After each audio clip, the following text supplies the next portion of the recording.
Corporate స్కూళ్ల స్థాయిలో సౌకర్యాలు కల్పించడంతో పాటు పేద మరియు మధ్యతరగతి కుటుంబాల పిల్లలకు నాణ్యమైన విద్య అందించడం ఈ విజయానికి ముఖ్య కారణం.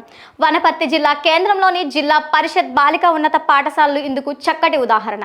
గత సంవత్సరం 905 మంది విద్యార్థులతో నడిచిన ఈ బడిలో ఈ ఏడాది ప్రవేశాలు 1000 మందిని దాటాయి. 10వ తరగతిలోనే 6 సెక్షన్లు ఏర్పాటు చేశారు. చుట్టుపక్కల గ్రామాల నుంచి వచ్చే ఎస్సీ, ఎస్టీ, బీసీ, మైనారిటీ బాలికలకు వసతి సౌకర్యాలు, బస్సు సౌకర్యం అందిస్తున్నారు.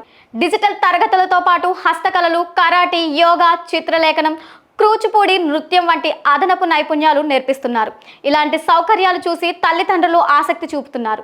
నిజామాబాద్ జిల్లా మోపాల్ మండలం బోర్గాం ప్రభుత్వ పాఠశాలలో కూడా ఇదే పరిస్థితి. గత ఏడాది 1005 మంది విద్యార్థులు చదివిన ఈ బడిలో ఈసారి అదనపు సీట్లు కల్పించాల్సి వచ్చింది.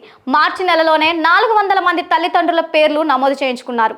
అటల్ టిక్కరింగ్ ల్యాబ్, కంప్యూటర్ శిక్షణ, వృత్తి విద్యా కోర్సులు విద్యార్థుల నైపుణ్యాలను మెరుగుపరుస్తున్నాయి. జాతీయ స్థాయి ఉత్తమ ఉపాధ్యాయులు ఇక్కడ పనిచేయడం విద్యార్థుల భవిష్యత్తుకు బలం చేకూరుస్తోంది. సిద్దిపేట జిల్లాలోని ఇందిరానగర్ పాఠశాలలో 6, 8వ తరగతుల 210 సీట్లకు 691 దరఖాస్తులు వచ్చాయి. ఆదిలాబాద్, మంచిర్యాల వంటి ఇతర జిల్లాల నుంచి కూడా విద్యార్థులు ప్రవేశ పరీక్షలకు హాజరవుతున్నారు. సిఎస్ఆర్ నిధులతో అధునాతన సదుపాయాలు ఏర్పాటు చేయడం, ఒలింపియాడ్ వంటి పోటీ పరీక్షలకు సన్నాహాలు చేయడం ఈ బడిని ప్రత్యేకం చేస్తోంది. నల్గొండ జిల్లా బొట్టుగూడులోని కోమటిరెడ్డి ప్రతీక్ రెడ్డి ప్రభుత్వ ఉన్నత పాఠశాలలో అడ్మిషన్ల కోసం తీవ్ర పోటీ నెలకొంది. 550 సీట్లకు 3200 మంది దరఖాస్తు చేసుకున్నారు. పాత భవనం స్థానంలో 8 కోట్లతో 4 అంతస్తుల ఆధునిక భవనం నిర్మించారు.